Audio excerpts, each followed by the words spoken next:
Good afternoon. I'm going to take you back to a time 56 years ago. The U.S. was at peace, but not for long. 56 years ago, as we speak, I'm supposed to be using the mic, aren't I? Sorry about that. You want to start over? Is that okay now? Okay. 56 years ago, as we speak, a 33-ship Japanese striking force was steaming from the north to within 1,000 miles of Oahu in the Hawaiian Islands. Under cover of darkness to come tonight, they would get to within 200 miles and launch 360 planes at dawn on the Pearl Harbor Naval Base and Hickam Field and other military points on Oahu. At this very time, 56 years ago, the cooks on the battleship Arizona were preparing the Last Supper that many men would have. The U.S. lost 3,581 men at the Battle of Pearl Harbor.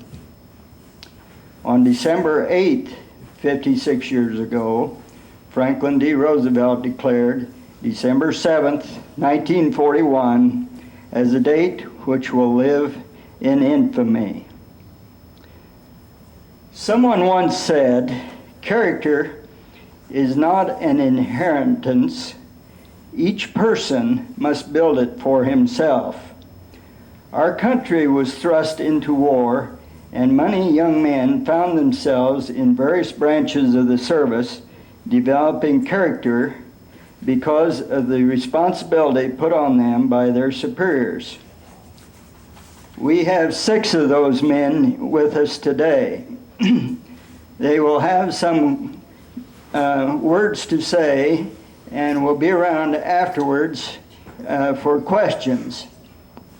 The first to speak will be Charles Sloka, second lieutenant in the Air Force. How did you arrive at the choice there?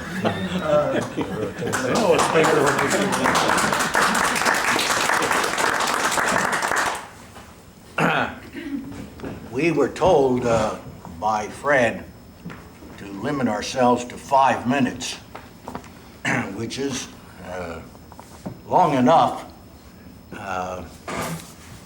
And we were asked to speak of some experience that was memorable.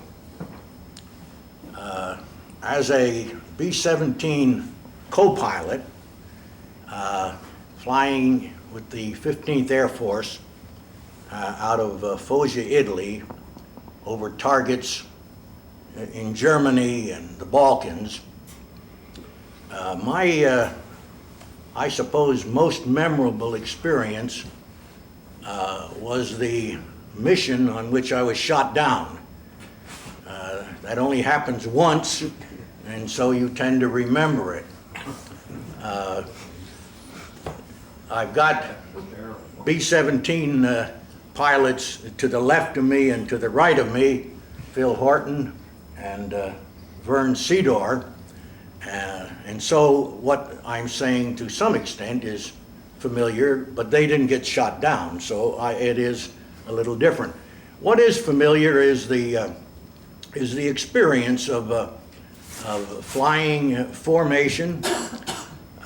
Actually, as a pilot or a co-pilot, you were preoccupied most of the time. It was only in recent years, as I reflected on things, that I began to see the problem of being a gunner. A gunner was most active when there was a problem of enemy fighters around. But if you were a pilot, I don't know how they did it in the 8th, but we traded off once we were up in formation. We traded off every 15 minutes. And so you were occupied with either the flying of the plane or closely observing the plane.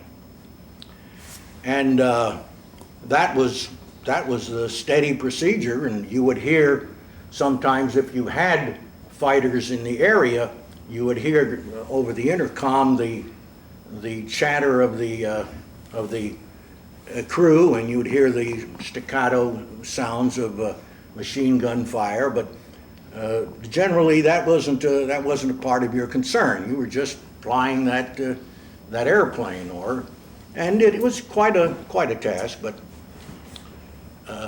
going over the target, that's interesting. Unless you've been over the target, you don't have to imagine it, because we've had good movies. In fact, before I went over in 44, which was a better time to go over there than in 43. They had a lot higher percentage of losses in 43. 44 was better, 45 was even a little bit better. But my first reaction in going over the target, I thought, well, this is just like the movies.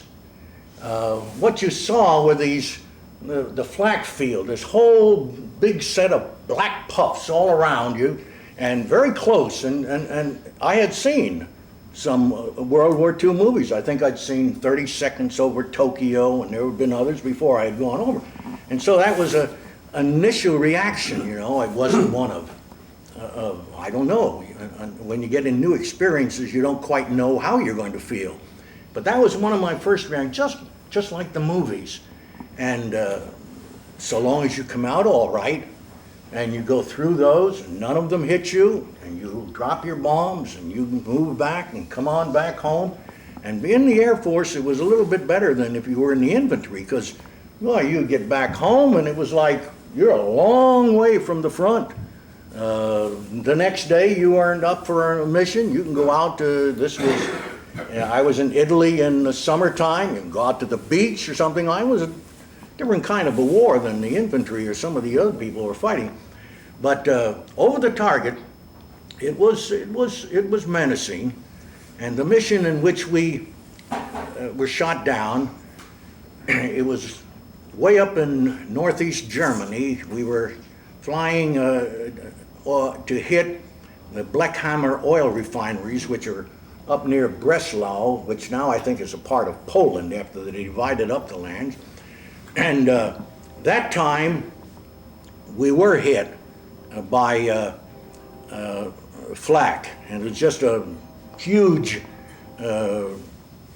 zoom, boom, that was hitting you, and you don't quite, unless you yourself were hit, you wouldn't quite know what it is, so you have to assess the damages. But we were hit. One of our navigator was badly wounded, and the plane was wounded as well.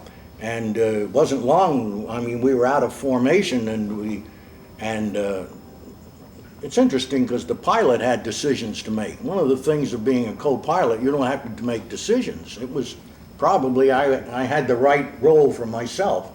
I won't tell you what led to my being a co-pilot, but maybe the crack-ups I'd had for some planes earlier might have convinced them that I was better as co-pilot material. But the pilot called, and the squadron commander, and asked what to do. And he said, well, head for Russia. Well, you know, Russia is up there a little bit further north, but gee whiz, we'd never been there.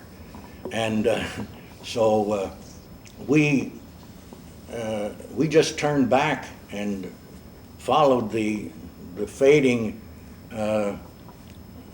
squadron and group as they were leaving, and we trailed along. And the damage to the plane was considerable.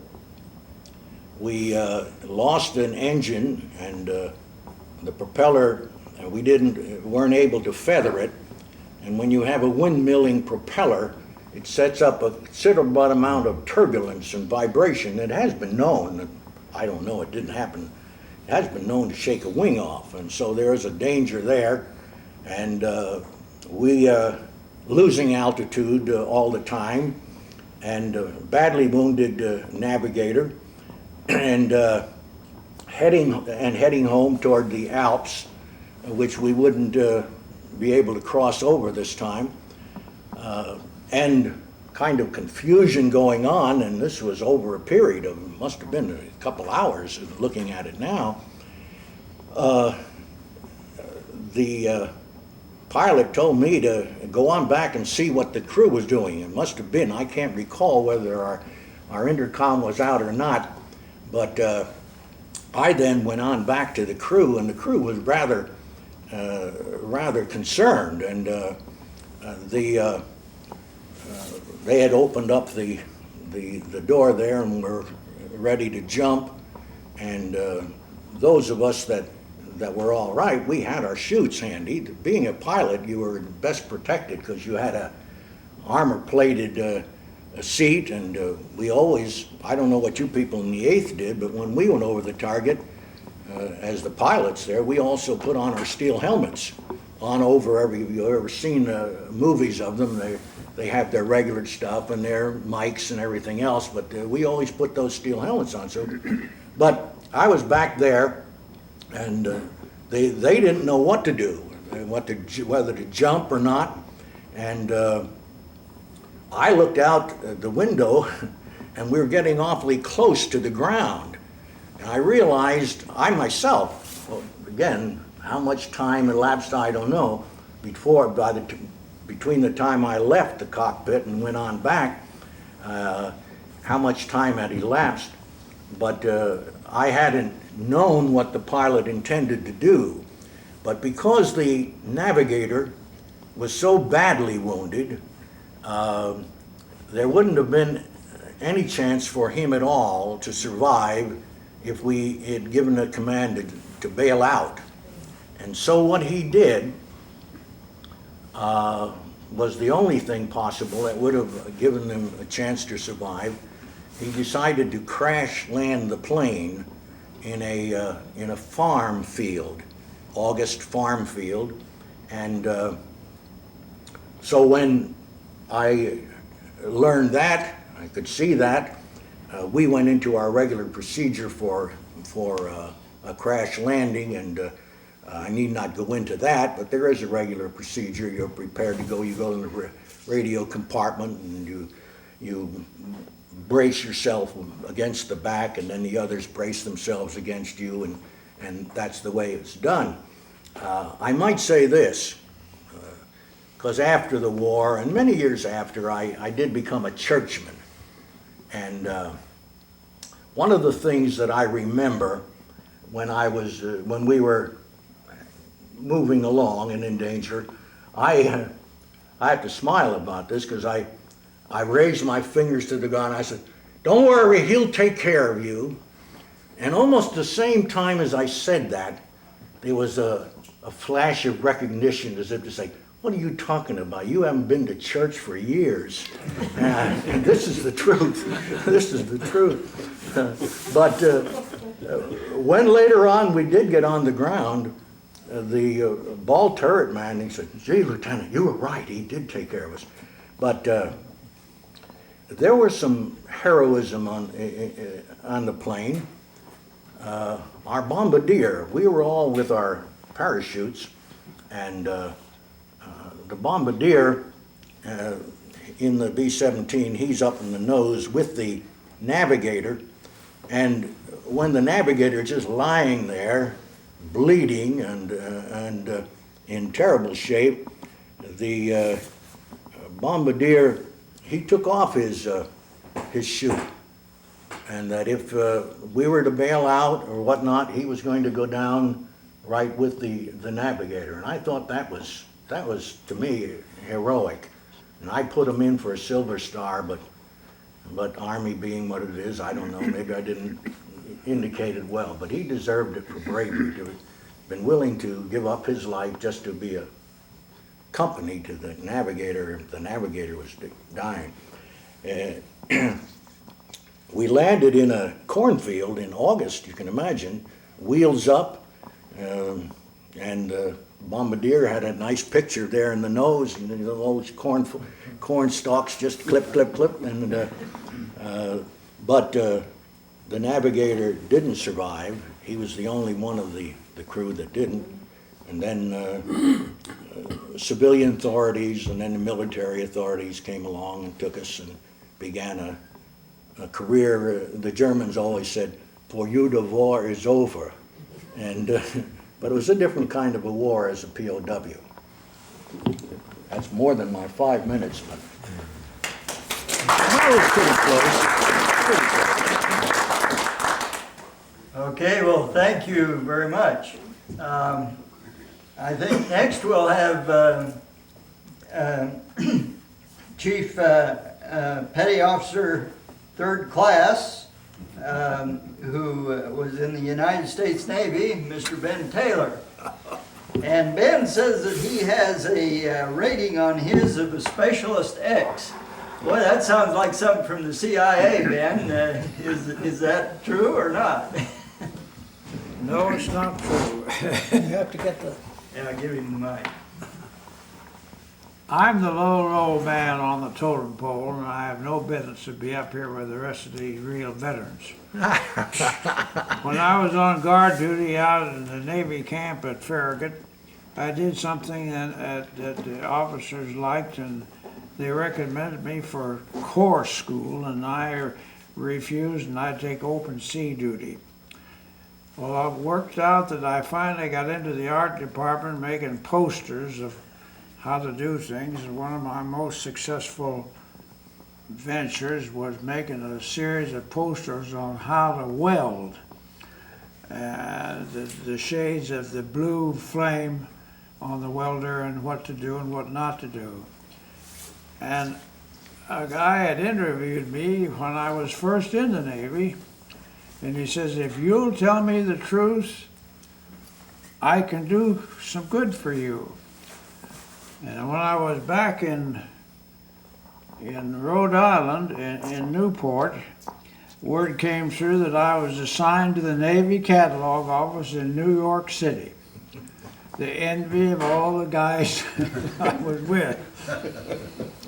And what had happened was the Navy had decided, especially for the Air Corps, to take all of their supply of materials out of the general services, which the catalog would hardly fill, could hardly get it on this long table here.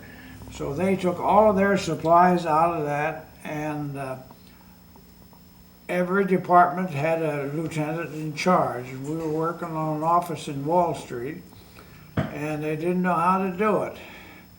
And I suggested and showed them just to make a plain old simple outline like you would in any kind of schoolwork, and it worked.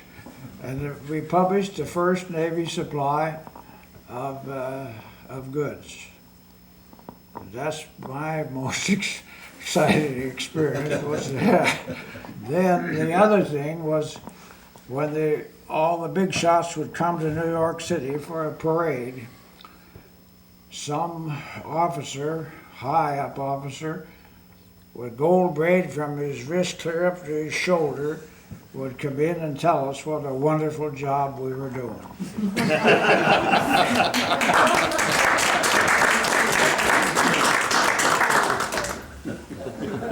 Okay, pass the mic down this way. We're going to get First Lieutenant in the Air Force, Laverne Cedar, to tell his story next. Well, I too was a co-pilot on a B-17 bomb crew, 4093rd Bomb Group. We were stationed near an English village of Debach, East Anglia, England. You have to have a pretty detailed map of England if you can find Debach on it.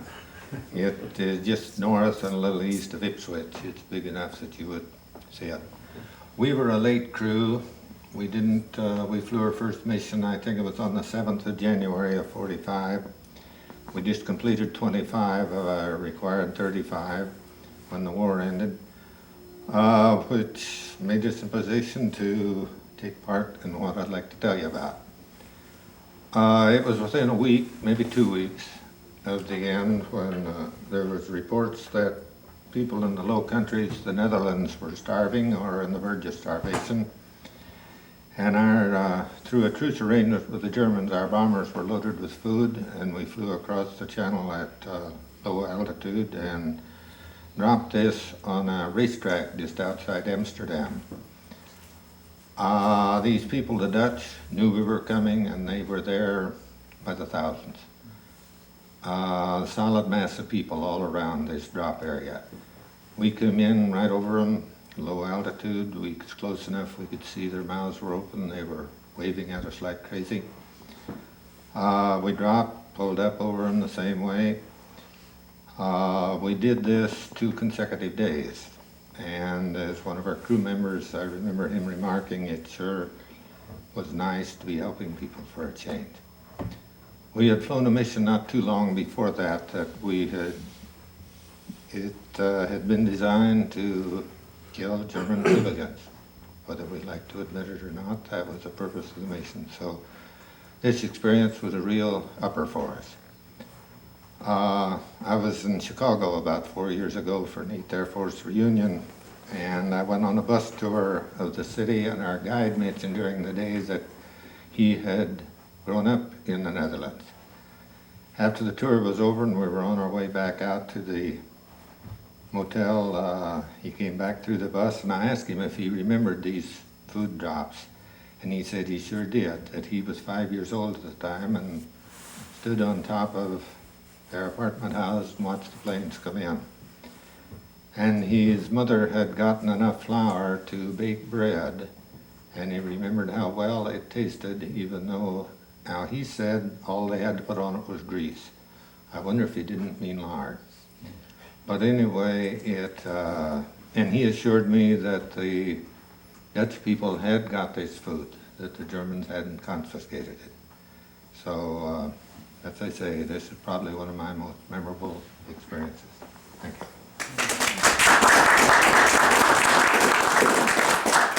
All right, we'll pass the mic right next door to Dale Buchanan, who is a colonel in the Army. Well, You weren't always a colonel. I certainly wasn't. What do you got? I'm going to tell you about right You now. were once a second lieutenant, weren't you? That's right. And that's what I'm going to tell you. My most memorable experience has nothing to do with combat or heroism or being overseas. I was fortunate enough, well, as a prologue, I call this my first day's duty with troops. And the alternate title is How to Deflate the Ego of a Second Lieutenant, Brand New, Regular Army. As a prologue, I graduated from the United States Military Academy on May 29, 1942. Second Lieutenant, Regular Army Artillery. Got married the same day at West Point. Had a very short leave, reported to Fort Sill, had a 10 weeks course, and then I got orders to the 89th Infantry Division in Camp Carson, Colorado, to report 10 September 1942.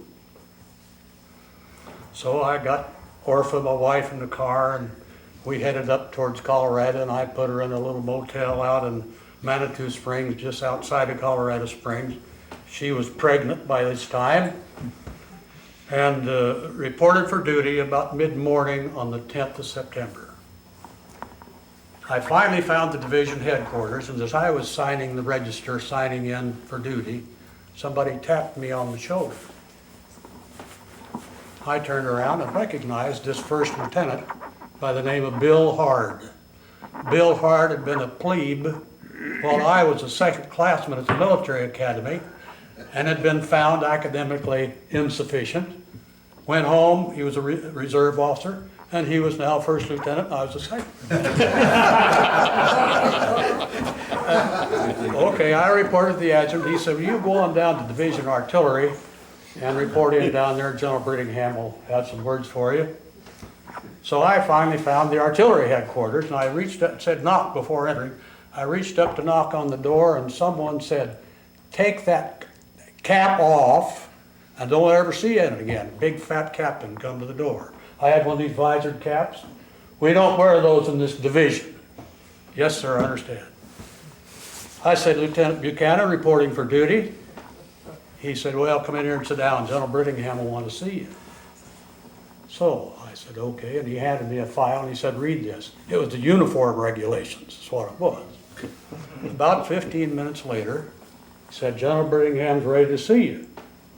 I said, fine. I walked in and, boy, I saluted. Lieutenant Buchanan reporting for duty as ordered, sir. He says, Buchanan, you're a regular Army officer, aren't you? And I was proud of it. I said, yes, sir, I am.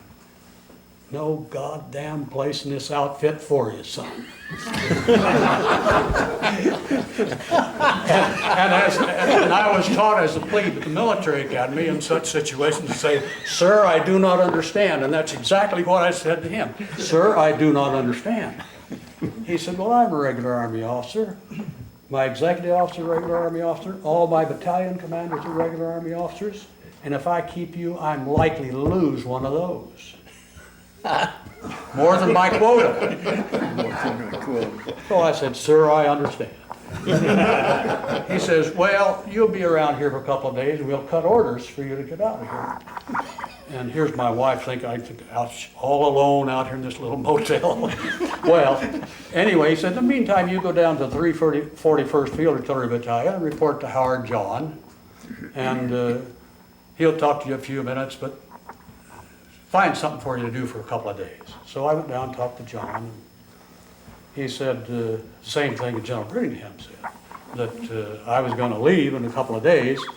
He says, in the meantime, you go down to Sea Battery and report to Captain Categorization and just observe for a couple of days.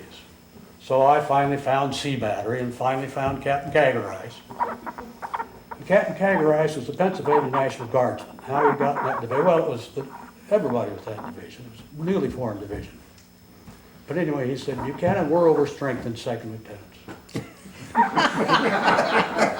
He says, Howard John tells me that you're not going to be here very long. He says, tomorrow, you're going to teach the hydrovac system on the 2.5-ton truck. You're going to take PE in the morning, and you're going to take the motor stables in the afternoon. I finally found somebody to give me something to do. Well, anyway, in the meantime, I've forgotten whether it was General Brittingham or Colonel John, but he said, you know, our division is confined to camp 6 nights a week. And the Saturday night's the only night you have to spend out with your wife or anybody else. And so and whoever it was, I think it was Brittingham, he said, you can go on in tonight and get your wife squared away with our schedule here. And so I did, of course, and we lived through it. And that's my most memorable experience of World War II.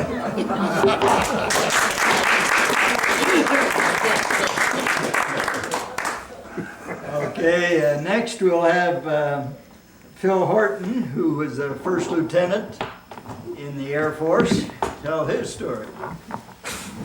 Well, I, like Charlie, flew B-17s, and my experiences compared to Charlie's are really quite insignificant, because we should give him some more time to tell about his experiences in the prison camp, because that was quite an experience.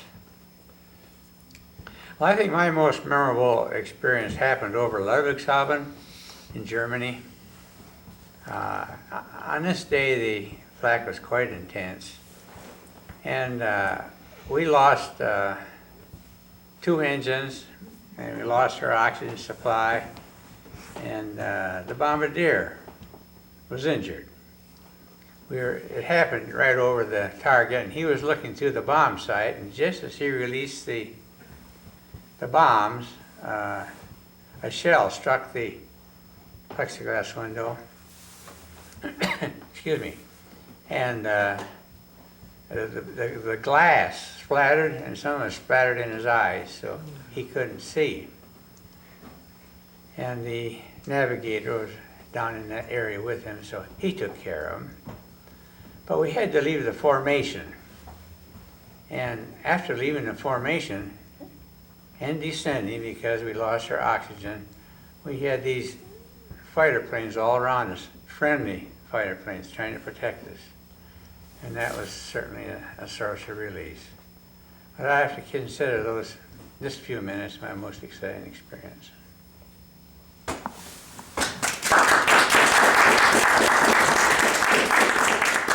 Yeah, bring it down to this end. Now we have Captain in the Air Force, Bob Gamma. Fred, I'm gonna correct you, in those days there wasn't any Air Force. Oh, all right. It was the Army Air Army Air Corps. Corps, all right. And nothing can stop the Army Air Corps. Except the Navy.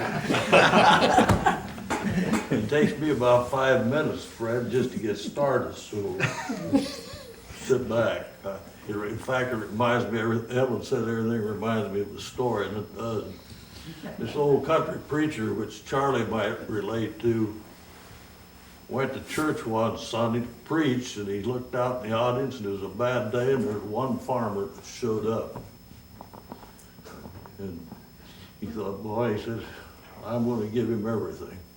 And he preached, and he preached, and he preached, because he was proud that he did show up, and he took about an hour and 15 minutes. And then he gave the final prayer, went out to greet the farmer. He finally said to him, he said, how'd you like my sermon? The farmer looked at him and said, well, he said, if I take a load of hay out to feed the cattle, and only one shows up, I don't give him the whole load. I'm going to try not to, and I didn't pay attention.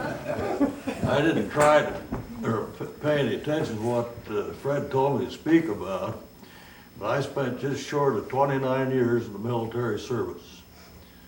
And probably, from the guard standpoint of the active service, was close to 5.5 years. But I started out in Fairfield, Iowa, with Doc James and Doc Cook, which many of you remember. And they talked me into joining the medics, the guard. Jack and a couple of them here, been old medics. And in those days, everybody lied to get in because they were only 16 or 17 years old. I knew some that went in when they were 14. And if I could tell you that was the only lie I ever said, that'd be my second one.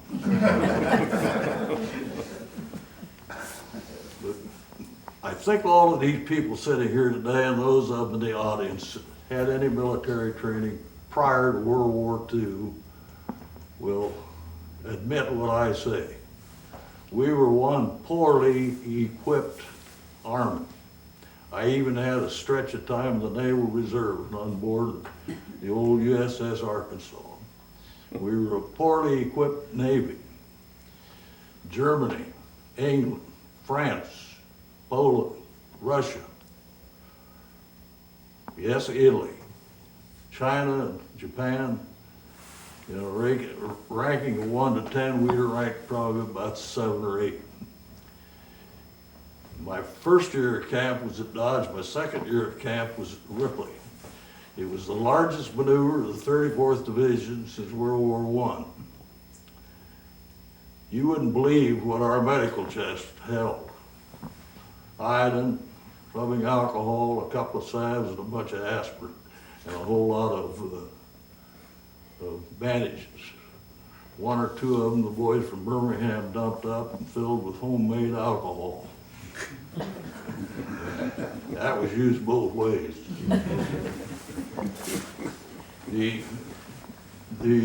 weapons company, which was close to us, had 2 50mm howitzers and were issued 3 shells. The biggest enemy we had were mosquitoes, and that was before we had anything that we could go out. And I remember one story, we took care of wounded till about, and they were wounded. They'd been eaten by mosquitoes and scratched and everything. We took the aid station till about 1:30 in the morning, troops coming in. And finally got into bed, 4 o'clock, there was Terry Dugan and Jack Blau and I in a pup tent. And Jack was a pretty good sized boy, I wasn't very big in those days. Doc Fordyce piled in on top of us. At 4 o'clock, he beat on us and he said, 4 o'clock, it's time to get up, we're late. And I don't remember, but both of them said that I came out of a deep sleep and said, how can anybody be late at 4 o'clock in the morning? Went into World War II, and I think all of them will be this. My first day at boot camp, because of a little prior service, it made a drill instructor out of me. I look back, and I just wonder how we ever won a war. But I think now there were 250,000 people in the United States service in 1937, 38, 39, and that was Army, Air Corps, Navy, Marines, and Coast Guard. In 1944, there were 10 million. Now, where'd they come from? They were civilians, like you and me. Except for Dale. Now, there were a bunch from the CCC camps that had a little regimentation, but they didn't have any military training. And of course, all of you want to know the other reason we won the war, and that was because 15 to 20 million went into our factories, half of them women, and outproduced all the rest of the Allies and Axis put together. Today, we have the finest service in the world. Not the most numbers, but the best trained, the most equipped. And let me tell you, it's the best tax dollar you spend. And I'm going to give you a few other reasons that it's a good tax dollar. These kids come out of high school today and they're not a bunch of dummies, they're smart, but they don't have any money and their folks don't have any money. They join the service, they go into the service and they don't just go in there and sit. They go to military schools. The service puts out most of the pilots that are running the airplanes today, most of the navigators that are running the airplanes today, and most of the aviation engineers. There are thousands and thousands of mechanics produced for the military. They go back into civilian life. They don't all go to work out the Chevy or Ford garage, but a lot of them go back on the farm. And you farmers know you got to be a half a mechanic to run a farm. They train other people. Our ordnance, our finance, and our quartermasters corps are the biggest users of computers in the world. They not only have civil service and regular military people running those computers, but they're programming. With a complete changeover all the time of military problems and military equipment and military personnel, it's a continuous job of computers changing and programming. Now, I've never run one of the things, but I can talk about them. They're also one of the biggest in communications. And finally, these kids go to the service, including the National Guard.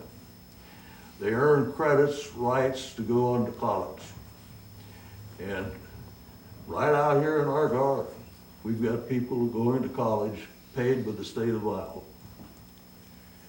All kinds of them. Most of you know Jack and Marty Taylor. Their younger son, Paul, was the only one that came out of school, didn't know what he wanted to do. So he joined the service, spent 6 years.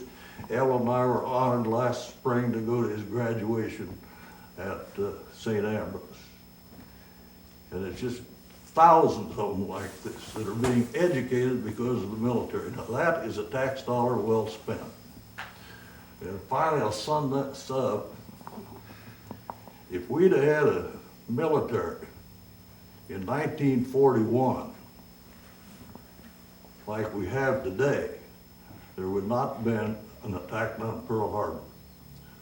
Hitler would have never got past the Maginot Line. Mussolini would never have joined Hitler because that stooge joined where he thought the wind was blowing. The Berlin Wall would not have been knocked down, but it's because of the strength of this country. And I honestly feel the strength of this country's military could someday salvage the whole world. We're looking at Iraq right now for the second time. And I read in the paper that there's lots of people think this is because of oil. It is because of oil. If we lost the oil of the Middle East, it would change everybody's life here. But that's not the big one. It scares me to death when they talk about this guy, and he's a nut. He's a radical nut. They have no use for the American people. They have no use for the life, and especially ours. If he has biological warfare, let me clue you, with the missile delivery of biological warfare today, you can annihilate the human race.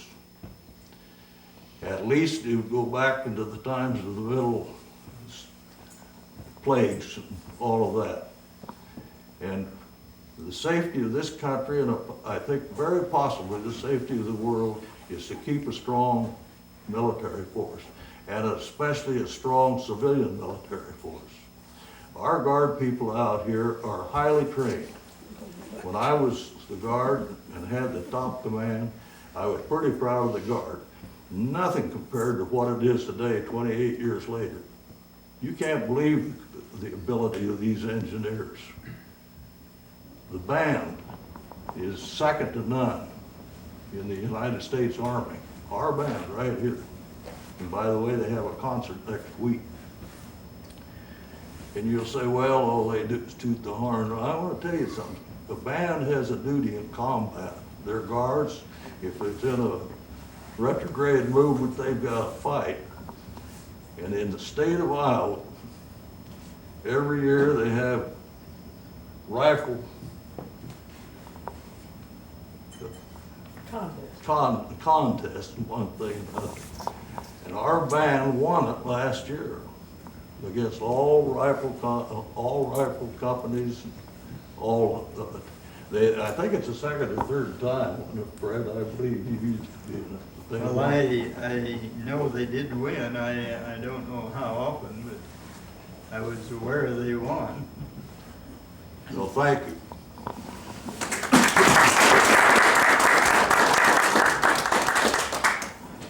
Well, thank you, Six, for coming. Thank all you people for coming. I sure enjoyed having you. And I hope that you'll stick around and ask these men some questions now, since it's all over.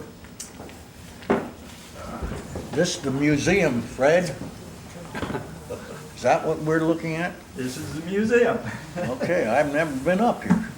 Well, thanks to some devoted people, it's, I think, quite a museum. This half of the building was originally an auditorium with a slanting floor. And when the high school burned, they used this room as an auditorium for the study hall. And then when I got to do high school,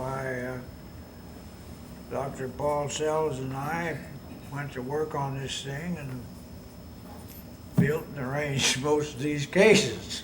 Mm-hmm. Did a good job. Yes, you did.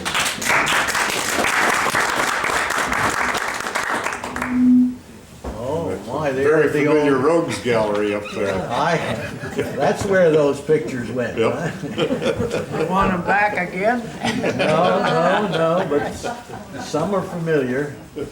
What's sad, Ben, is when you can remember most of them.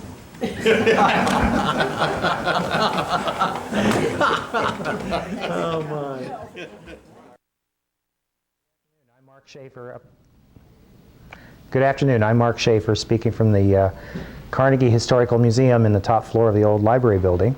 I'm here with Robert Tree, professor of history at Parsons College in his younger days, now at Iowa Wesleyan. He was also a Navy man. Yes, I was. And we're going to talk about uniforms that are on display here at the museum in conjunction with the roundtable discussion of World War II veterans. And tomorrow is Pearl Harbor Day, so this is appropriate that we would recognize veterans and the part they played in county history. We have a Navy uniform in here. And you were a Navy man, so tell us about the Navy uniform.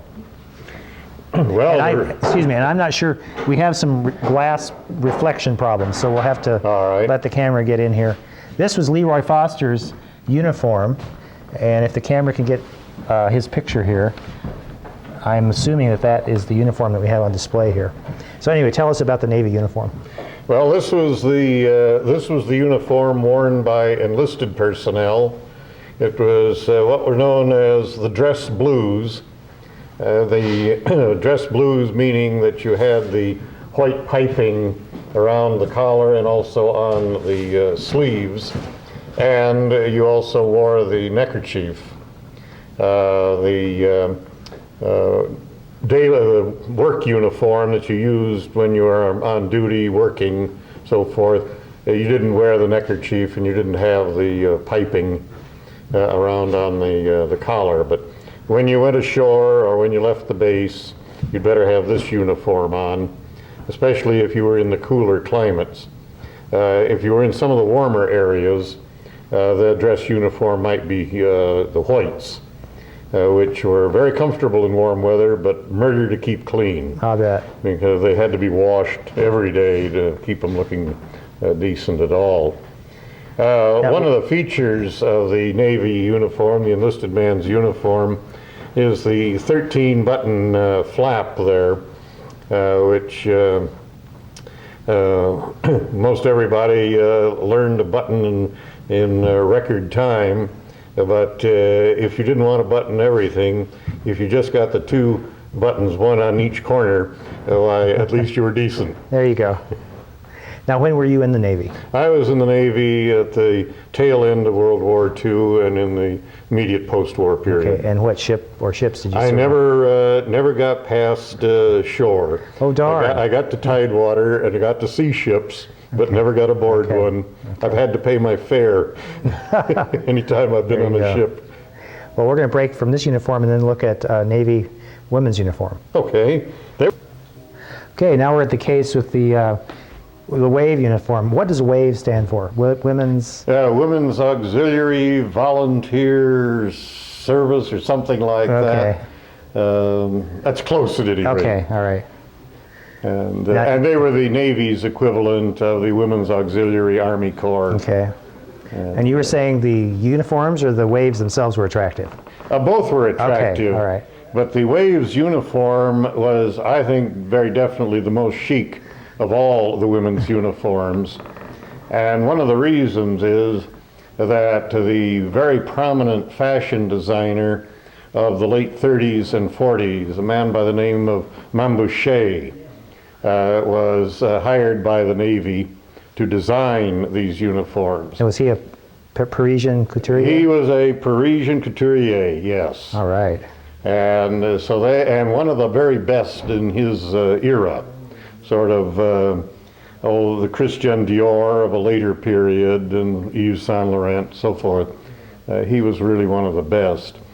Whereas my understanding is that the uniforms for the women in the other services was designed more by committee, and they tended to look like it. But the WAVE's uniforms were very, very attractive. Oh, I had no idea. That's interesting. Yeah. Well, thank you very much. Yes, you're welcome. Enjoyed it. Great. Okay, I'm with Dr. Tree again, and we have Charles Sloka here, and Bill Hellcamp's waiting off camera. I don't know if he's avoiding us or just waiting for his official cue, but we've been talking about the World War I uniform here. This was worn by Harry Gabbert. I assume that's Dean Gabbert's dad? Yeah. The unique thing about them was the hat. Mm-hmm. I don't know what year these things went out. Looks good.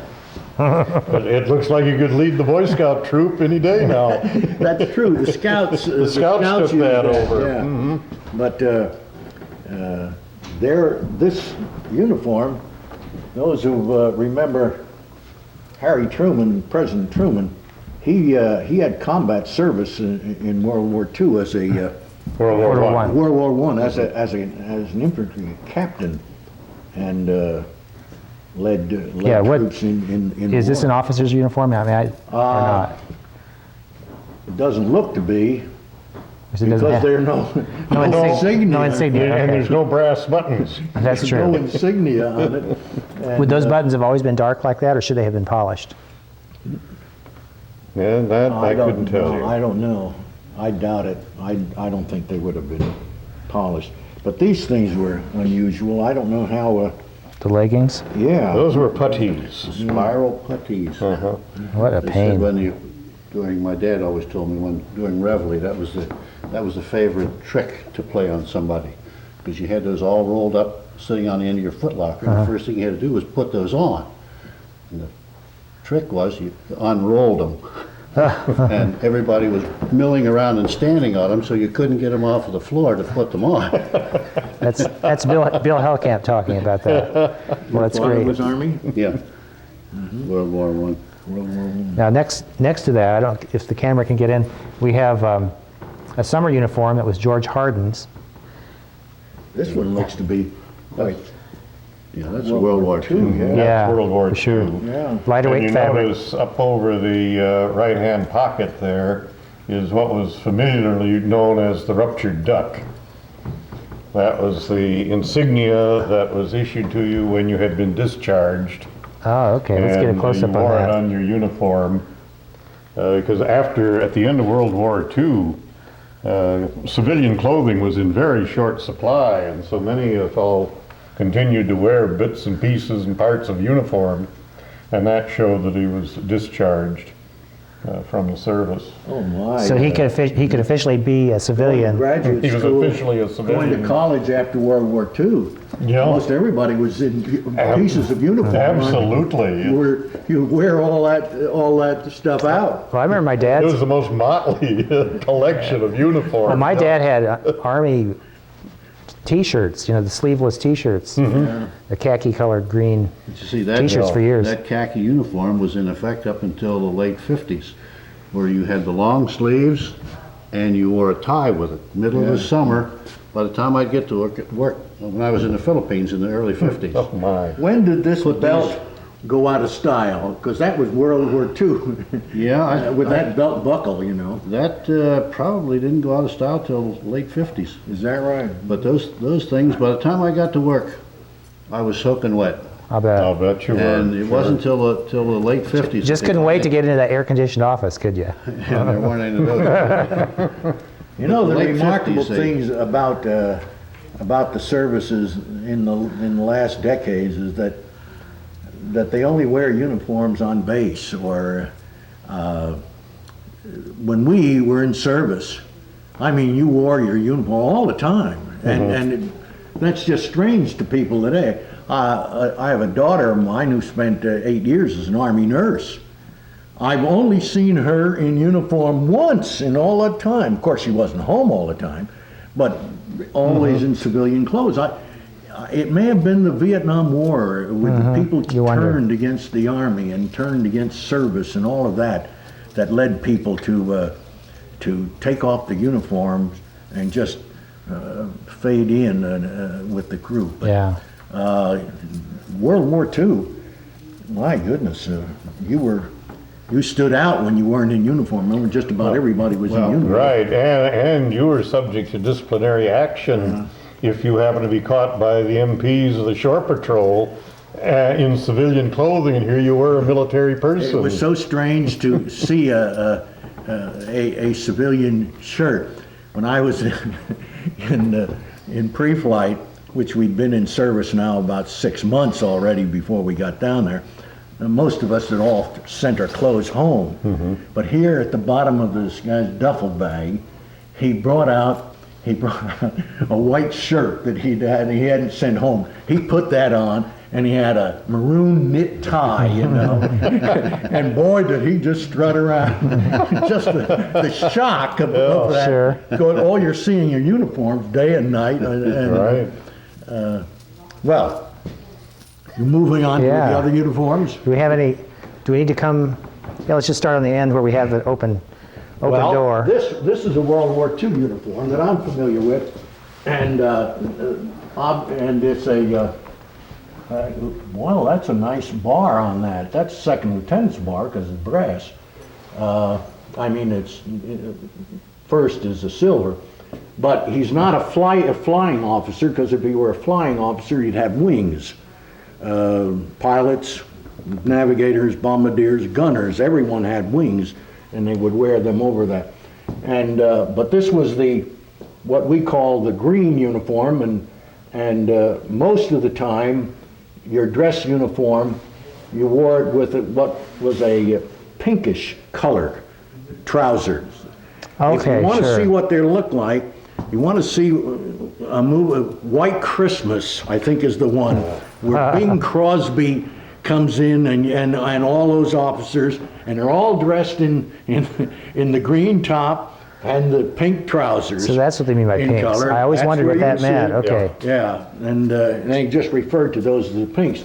And that was the Air Corps patch, because we were a corps in the Army in World War II, and it wasn't until later, I don't know the years, and maybe you could fill in more in terms of when the Air Corps was separated and became then a separate branch as the Air Force, and then they got a whole new color uniform. Yeah, see, this came in 1947, when the Air Force became a separate branch of the service. And then we brought in the blue uniforms and the black shoes. I was telling Charlie that after that, the old uniforms and the old people from the Army Air Corps, that was known as the Brown Shoe Air Corps. Now it's switched to black shoes. Oh, no. And that's Forrest Schoengel's uniform. This is a sort of a mixture here. When they first came out with the blue uniform was your work uniform and your dress uniform. Later on, they designed a dress uniform that is very formal. And these epaulets on here are not really supposed to be on here. Isn't that? They were designed later for the full dress uniform. I see. Oh, they do have those. Huh? Yeah, but they're for the full dress uniform. Otherwise, you would just have your regular insignia. Like on the Army. Yes, like over here. And he's a lieutenant colonel there. Huh? Yeah. Now, we're coming up on a Navy uniform here. We got another Navy man here who needs to get on camera. Now, tell us who you are and tell us what your connection with the Navy was. I'm Roy Billingsley. I spent almost 4 years in the Navy from March of '42 until October of '45. I was last 2 years I was chief radar technician, partly up in the Aleutians, the last 18 months aboard the carrier Saratoga. You don't really have a chief uniform there. They're similar to the officer's uniform, except they have the insignia of the enlisted uniforms. And the one in here is Lieutenant Commander Philip Tim Yeah, Young. that's a lieutenant commander. Yeah. It's two wides and one narrow stripe. The chief uniform very similar to that, except they had the insignia the same as on the enlisted man's uniform there. Now, what was your most memorable experience during the war? Take all day. Well, we were shot up at Iwo Jima, which is probably the one I remember I'll bet. forgotten. Yeah, something like 7 or 8 kamikazes, torpedoes, something like 332 killed, more than that wounded. It was. That must have been incredible. The plane, the kamikaze just slammed right into the ship. Yeah, I was in CIC. We got these planes 180 miles away, which is the limit of our radar. But we only got like 20-some planes up in the air before they got there. This was late in the evening, about 4:30 on February evening, February 17th, 1945. And they got most of them. I think there was something like 40-some planes of the Jap planes, but there was too many got through. Well, the thing that amazes me about your recollections is that people that have been in World War II remember the month, the day, the year. You know, the intensity of the experience, I suppose, just makes you remember those dates. My memories, I remember lots of details, but I don't remember dates for things. My memory isn't that great, but those I remember. But those you'll remember, I can imagine. Yeah, no, you remember. But I was just really moved during that whole talk. I mean, it's just so beyond. No, that was great. That was a great program. It's just so beyond our. But back to today. this, most of our work uniform, chiefs, enlisted men, were denim shirts, denim pants.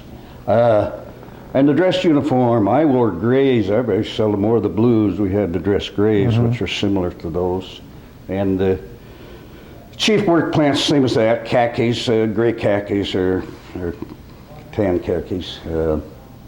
Aboard the ship, they weren't Our captain at least wasn't too particular about the dress code. As long as it was a clean way, Yeah. we got by with it. There seemed to be a lot of that. Once you're away Yeah, from you get out of Portland and all state, you that, don't worry about. Yeah. If you look decent, well, you're all right. No, That's that's not a good. problem. Up in the Aleutians, I was on an island. We never got food, let alone clothes. We had to send a boat over about 15 miles another island and got some Army uniforms to wear up there, Even though you were Navy. even though we were not. Well, that didn't quite go along with regulation, did it? No, but we were lucky to get them. There you go. There you go. Well, thank you very much. Dr. Tree, any last comments? Great program. No, Yeah, I think thank you for not. I coming. just, I would concur that I think it was a most interesting program this afternoon. It was great. And it was wonderful of these people to share their experiences. And I hope that others will get to talk with them at some time in the future, because it was a very rewarding afternoon. Yeah, and for anybody that's viewing on FPAC 9, we will have programs once a month. Is it the first Sunday of each month? Well, I can never remember. Anyway, first Sunday of the month. And today we did it on Saturday because tomorrow is the house tour and community concert and all this stuff. Yeah. But anyway, we're going to have programs each month. We encourage people to come up and view the museum. And if you'd like to become a member of the museum, a friend of the museum, we have different levels of membership from $5 to $25, I think. And we would appreciate your help and your interest. And thanks for watching. And you picked a Memorial date to have it. That was great. Yeah. Tomorrow's Pearl Harbor Day. All right. Well, thank you, gentlemen, for your service to country and to the community this afternoon. Yeah, well, thank you. Enjoyed it. Glad to be able to do it.